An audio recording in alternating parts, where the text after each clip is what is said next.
property trends, is everything going the same way? You're on the ground, you're speaking to agents. A year ago, it was all going in one direction. Yep. Up, offers over, up. What's it like now? Depending on area, and so there's a few things you need to take into account here. It's not just about a property. It's about where is the property, how much is the property, what you want to do with the property. There's a lot of different avenues there. What I've seen recently is, yes, the market is dipping and going the other way from what it was 6 to 12 months ago. What I'm seeing is it's in different areas and different price points. So, for instance, the properties that I'm seeing still going over a little bit over home report, where a lot of people are still wanting to try and buy, are in your kind of 60k up to about £130,000, something like that.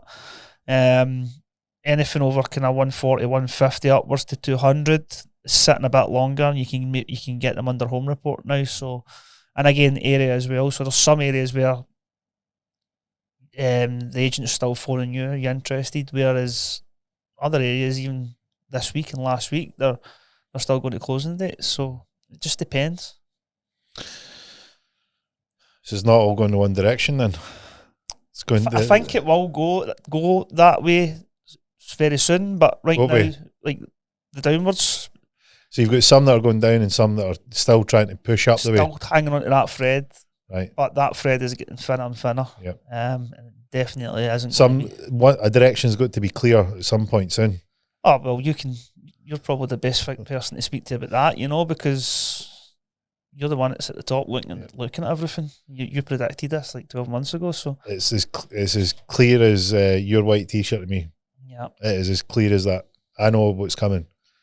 And it was training earlier on. One of the guys I trained with, Ricardo, he got him some buy-to-let properties a few years back.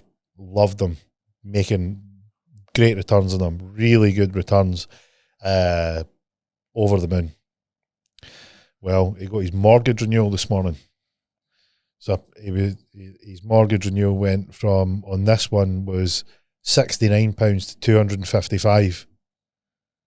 So he's like, what's the rent? 400. The rent's I think on that one's about £750. So he's still making good money. Like, it's a good margin. It's certainly not short-term accommodation money, but he's certainly not underwater. He's certainly not being crushed. He's just making less money than he would.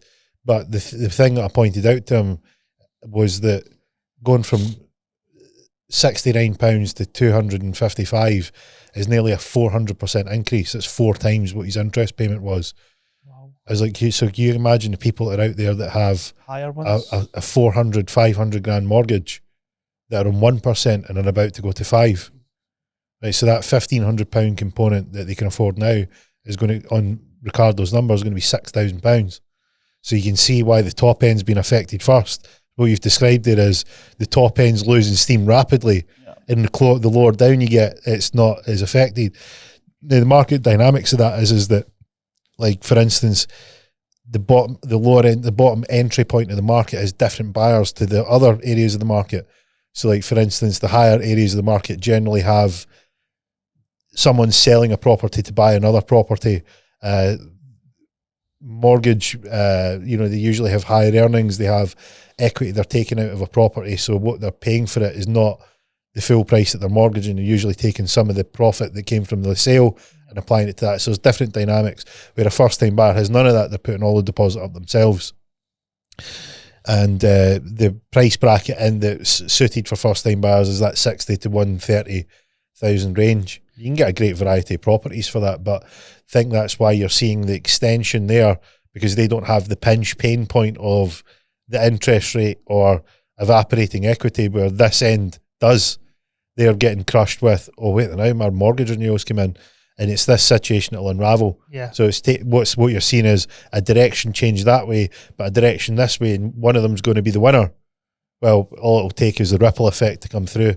Yeah, I think both of them will start that way. You can see it in some parts of the country, as I said, but some people are still hanging on to it with that thread, and it's definitely getting thinner and thinner. Did you tell Ricardo you knew somebody could help him? I says, I know a guy.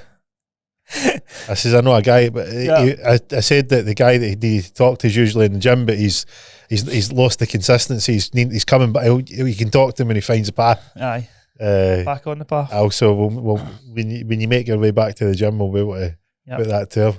So what? You're asking me because I'm on the ground and I'm telling you what I'm seeing. What are you actually seeing at the top when you're looking over this? I know you've always been telling us for the past while about it now, but as of today, what can you see?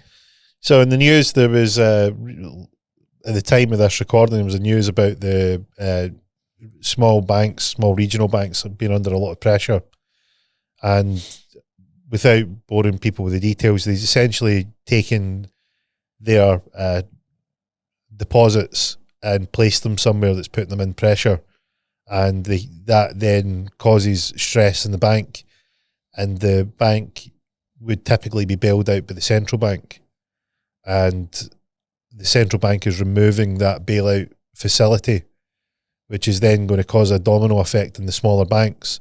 And then when that sort of thing, because you would be like, well, why would a problem at a regional bank in New York be an issue for someone getting a mortgage in Scotland? It's not entirely clear, right? It's like, well, what's that got to do with the price of cheese? There's something called contagion. So contagion works like when we used the example of Stuart Milne. You said to me, I don't know how you predicted this, but you said, you've shown me data and you says this was going to happen, and he says this is what's happened here, and I says this is going to affect the house builders here. Yeah. And you were baffled because you were like, I don't know how you can work this out. Well, the contagion is that if something happens over here, it filters through the system. And what happens is, generally speaking, the financial system of the globe is globalized. It's everything's so interconnected that it's like if you threw a stone in the pond, that might hit there, but the ripple effect comes across. And that's what we're seeing at the moment is that ripple effect comes across when banks are under pressure, and when that unsettles the financial sector, then they tighten up.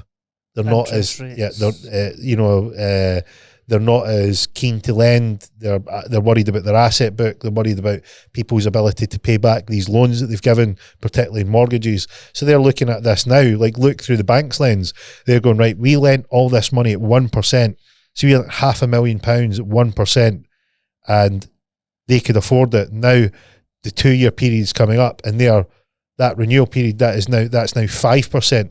Yeah. How are they going to afford it? Mm-hmm. And what they would do is if that person then came to us today, how much would we lend them? Well, we would be struggling to lend them 250,000, but they've got borrowing with the bank for £500,000. So something's got to give.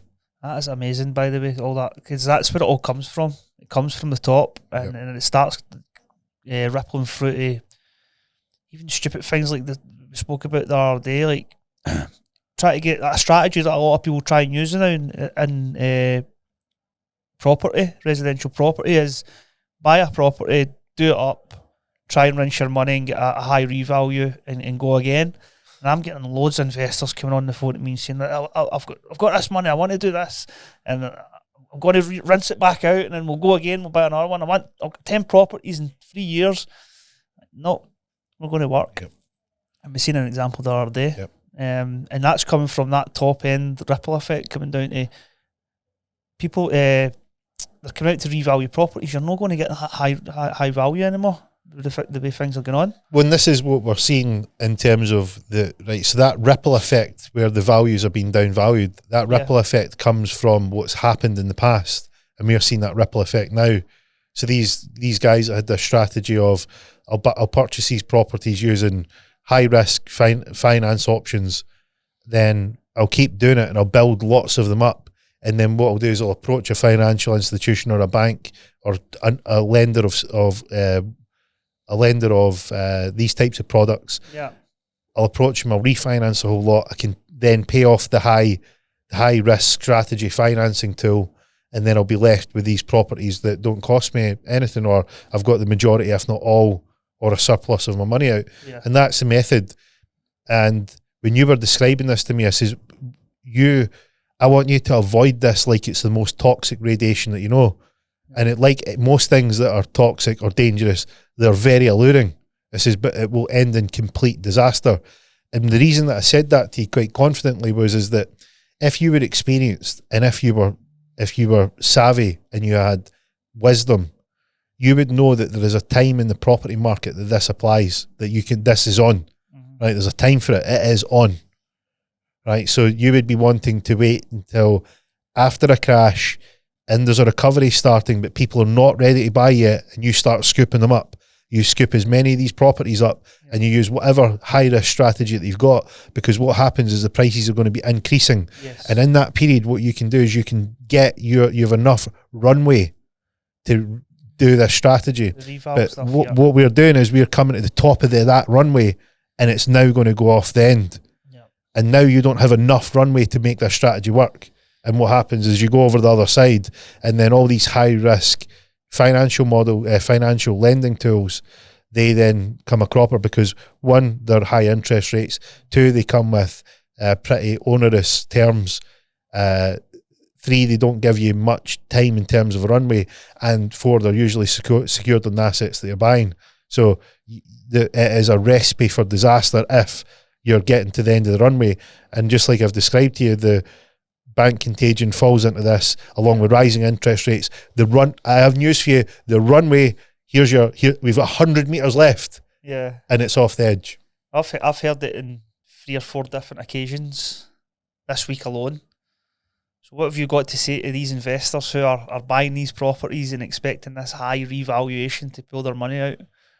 What have you got to say to these guys? Because they're loving life. They're thinking that this is going to happen. They're all money out. It's the big word out there, the buzzword, all money out. I'm afraid that you're heading into a wedge, and you might already be in that jam. Yeah. And you just don't know it yet. Yeah. It's you ever see the Komodo dragon? The Komodo dragon's got a really highly bacterial venomous bite, but it'll bite you and leave you and then let you die, and it comes back and eats you. Mm-hmm. That's the Komodo dragon. But you don't know you're dead yet. Yeah. But you're dead. Well, this thing is like the Komodo dragon bite. Like you get a snap and you think, I've avoided it, but this thing's going through the system, just ripping it apart. Well, that's like this situation. If your strategy is to get out of this, you have a ticking time bomb that can go off at any point, and you're unlikely to get the valuations that you think that you will. Do you think surveying companies are telling the valuation guys when they're going out, like, don't value it at this? Or are they working off their own kind of background and their paperwork? How's that working out there? Do you think because of the way banks are tightening up at the top and stuff like that, they're telling them not to give them this high valuation? Well, for a lot of people don't realise this. I went through the great financial crisis, and there was fallout then, and the fallout is that these surveyors, solicitors and brokers all have a professional indemnity insurance. So but when this unravelled last time, what it looked like was that the surveyor would push the value up, the solicitor would put things through with very little, if any, checks, the mortgage broker would put the most optimistic version of the truth through, mortgages would be gained, properties would be bought, values would be pushed. So when the banks who were at it as well, I mean, they were getting paid fees for all these mortgage-backed securities, but shit flies downwards, and at the top of that hill was the bank, and the bank then instructed their lawyers to then pursue the lawyers who'd completed the sale, who'd then passed it back to the mortgage brokers, who then passed it back to the surveyors. And it was all a case of, well, I done it on this value, well, I done it on this lending, and I done it on what the client provided me. And what happened was the bank went after all their professional indemnity insurances to pay out for the chaos that had happened. Yeah. So that's fresh in the mind of the surveyors that were about then, and the brokers that were about then, and the lawyers that were about then. So what happens is they're starting to see the end of this runway, and they're not going to be rushing out to say, hey, look, we'll give you an over-optimistic valuation because we don't want to be paying a 15, 20 grand excess for a claim on our professional indemnity insurance just because you want to refinance out your deal. Yeah. And this is some of these guys that have got investor finance. So they're using investor finance to buy a property, and they're going, oh, I'll get you your money back in 6 months once I get the revaluation, and after I do the refurb with your money. Yep. You go, oh shit. Yep. So the methodology is that, you know, usually there's an element of bridging. So you'll have an investor, you'll have, it's other people's money is the strategy, right? So that's sounds of the business. So what happens is you get an investor who wants to put up some of the money and you bridge the remaining balance of the money. So generally when you do the bridge, what happens is the bridging company will take security of the asset, the house. So you usually try and find the house that's cheap, that you can add value to it, so that you can then present a higher value property to be revalued so you can get your money back. Yeah. But the bridging company will unlikely offer you all the money to do the purchase and the refurbishment that's required to then get it to that mythical valuation, that high valuation that you want. So what you need is a combination of bridging, which is highly risky and expensive, that comes with short-term parameters. And if you don't get it, then we take the property. And then if you go over that timeline in the bridging as well, yep, you'll start to pay more fees, and it's penalties. Extra and it's high. Yep. And then you're also refurbishing the property. So you're adding value to this asset that they get if you don't meet the criteria. But you've also got another investor's money who's like, well, what's happening? And what you're doing is you're shelling out their two people's money, and one person's got security and the other person doesn't. And then the money that is the investor's money is going into this asset that the bridging company will have first rights to. And then you actually are holding nothing. Yeah. And then if you don't get the revaluation done by the time you get to the runway, then what happens is you don't have the money to repay the investor, and you now have a pressure that the bridging company is going to say, look, we need to sell this just to get our money back. So all that money's lost. Yeah. Now, the other cataclysm here that's waiting, because even if you can manage that, the next bit is, whilst I've just mentioned the reasons the bank would then be tightening their lending conditions, is they're having pressure other areas in the market. The industry's getting a ripple effect. And you've got the rising interest rates, which are known, which is the tidal wave coming in.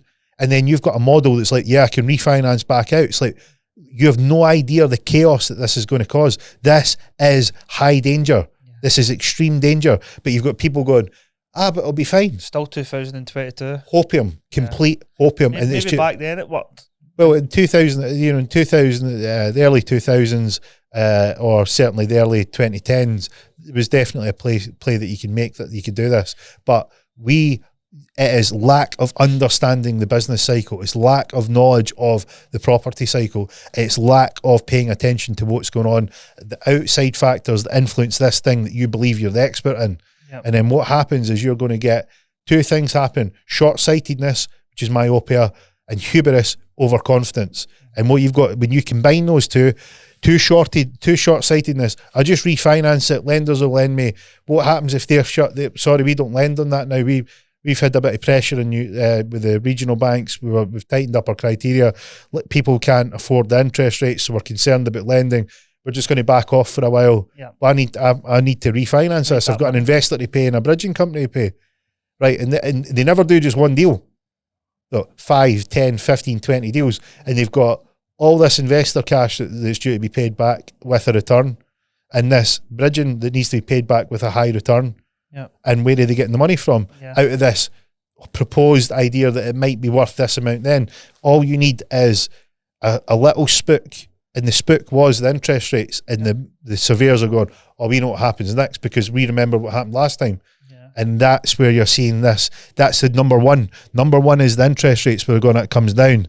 Number two is the contagion from the bank. Number three is when the repossessions increase, and it's going to be a 1, 2, 3 punch knockout. And then guess who steps up? The shrewd investor that goes, yeah, remember I told you this. Remember we're ready to deploy all the cash. Let's scoop all the, see the bridging company that puts it to the auction house that sells the house that you wanted revalued at 150. We'll see the bridging company wants a 75 grand back, and I offer them 70, and they take it. We end up with a refurbished house that's 95% complete that probably should be worth, between 100 and 150, and I've just pinched it. Yeah. That's why it's going to be the rise of the shrewd investor and the downfall of the naive investor. Yeah. I know people out there that are buying properties on a bridge at low value to then refurb with investors' finance to get that high end value to then buy to pay back investors. That's five things there. I know people on the ground right now to this day that are still doing that strategy at volume. So they're just it's like taking firewood to the detonation site. If you're still wanting to invest and you've got money sitting there, the best thing to do is get it into a decent property to get high cash flow. Ride the wave and go, and your money's safe in that property if you're going to be in there long term. It's as simple as that. You're going to ask the best investors in the world, right? Ray Dalio runs the biggest hedge fund in the world, and one of the biggest hedge funds in the world. He's extremely successful, and he recommended 3 tips for what you should buy in the upcoming crash. The very first thing that he said was in high cash flowing real estate. Yep. That's it. Because they all know, they've been through it time and time again. If the interest rates go up, you've still got that high. You can ride it. You can ride it out. You can ride the storm. If you're buying the low hanging fruit stuff at low prices and you can only rent them out for a certain amount, all it takes is for that spike in interest rates where you're probably left with little to no profits. Well, here's the way to look at it, right? So if you have a high cash flowing property, why is Ray Dalio saying that? Why does that work? Right. In an up market, high cash flow works. In a down market, high cash flow works. Right. So your valuation might go high and it might go low, but your high cash flow is going to make you able to ride all the conditions. Right. You're still generating revenue, you're still getting income. Here's the problem with the one that you just described, investor money bridging higher revalues. That works in an up market. Does it work in a flat market? No. Does it work in a down market? No. Right. Look at the conditions of rising interest rates, bank failures in one of the biggest financial countries in the world. You've got house builders failing. You've got the situation with defaults with some of the Chinese home developers. They couldn't meet their bond payment and they failed. They needed a government bailout. Yeah. Add that all into the mix. And then you've got, that's big scale. And then you've got, Billy and Samantha that have got the 2 French bulldogs. One's called Luna, 2 Range Rovers on a PCP and a 600 grand 7-bedroom 6 ensuite McMansion. There's only 2 of them and the 2 dogs that they've put 100 grand extension on, but you've both got turkey teeth. Whoa, great times, yeah. And it's like, because it's on 1% interest rate, look what happens when that goes to 5. Right? Range Rover goes, they need to decide what dog they're keeping. Unless I've got 5 self-accommodations. Well, if they have 5 service accommodations, they might be able to get out of it. But that's going from the ground to the very top macro, and it's like the pinch is coming. It's just like that. And there's a famous expression: if you when you go bankrupt, it happens slowly, then suddenly. Right? Things, you get signs, but people, like you explained in the episode that we'd done previously, I just hoped it would get better. They're on fucking hopium. Yeah. I'll just hope they'll get better. Like, look, there's that many people out there like that. But you can be, right, this morning when I went out, there was snow on my windscreen. With the best will in the world, you can stand there with your bikini on and hope that it gets warmer. But have a look at the conditions. You can hope and hope and hope. Unless you want to hope for the next 6 months and eventually it might get there. It's not happening this time. It's not here right now. So what you need to do is plan for what the conditions are. Yeah. And just these strategies are not there. That's how it works with me and you as well, because what we're doing together, like, you're the guy that's at the top looking at it, I'm on the ground kind of doing other stuff. So that balance here is great, because if I'm doing something and you're watching, you're like, no, don't do it that way. Do it this way, because I can see something coming, And having something like that behind you is amazing, it's next level stuff. How many times have you seen that in action? Yeah, 100 times, man. That's the power. That's the power of having the dual. Instead of just going full steam ahead and not looking at stuff. And as I said, I know people on the ground right now that are still doing that strategy. I warned you, it was cataclysm incoming. It was the bomb was ready to go off. Yeah, it's a high time if you're if you're sitting on some dry powder and you want to buy some cheap properties, because they're going to come on, they're going to be look really well, they're going to be refurbished to a really high standard because we're hoping to get a good revalue. But looking forward to seeing your see your bridger, they don't give a hoot. No. They're like, I want my money back, and we'll sell it to whoever's buying. Yeah. But it'll be cash buyers because the banks have pulled in the lending, market prices are falling. They don't give a shit what kind of kitchen's in it. It's who's got money. Yeah. We need money in, and that's it. Yeah, definitely. And you said before, what happened in the last crash or whatever happened in 2007, 2008, this is going to be 10 times worse. It's going to make 2007, 2008 look like a tea party. That's crazy. An absolute tea party. Because everything you've predicted to now has worked, so what you're saying right now, I've got to believe it. Well, I mean, it's one of those situations I don't want to be right. Crystal ball. You don't want to be right because, like, the party's going to hurt a lot of people. The party's over, the music's going to stop. And there's a lot of people thinking that the music's never going to go off. Well, I'm already looking to go and get my coat out of the cloakroom before the mad rush where people go, what do we do now? Yeah. I'm like, well, I'll just wait until you all get the news. Yeah. But you try telling that to like somebody that's listening to their own good news, it's going to be great and get it revalued and severe. I've been there, done it, got the t-shirt. Like I know how this game plays out. It's like watching a movie you've seen 100 times. Like I know the ending. Yeah, you're not going to get you're hoping for something that's just not in the script. Yeah. So, yeah. Oh, good. Tough one for them, but hey, look, it shows the difference between if you're an investor or a want-to-be investor, or you're looking to make a headway into this property game. It's really important that you learn the fundamentals of this thing, because if you learn the fundamentals of it, it's going to put you head and shoulders above the rest. You're going to be able to analyse the market properly. You're going to be able to understand how long a runway you've got if that's your strategy.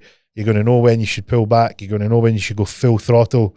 And you're just going to have so much more information and wisdom about when to put the foot down and when not to. Definitely. Even if you're looking for a company to work with, you need to do your due diligence and make sure you're working with the right guys. Obviously, the investors that we've got in good hands, we've got a combined experience of 25, 30 years here in all different market conditions, so we know our stuff. And that's why, obviously, we're getting a lot of business and a lot of investors coming our way. So things are going really well because we're doing the right things, We've been there, we've done it, we've wore the T-shirt.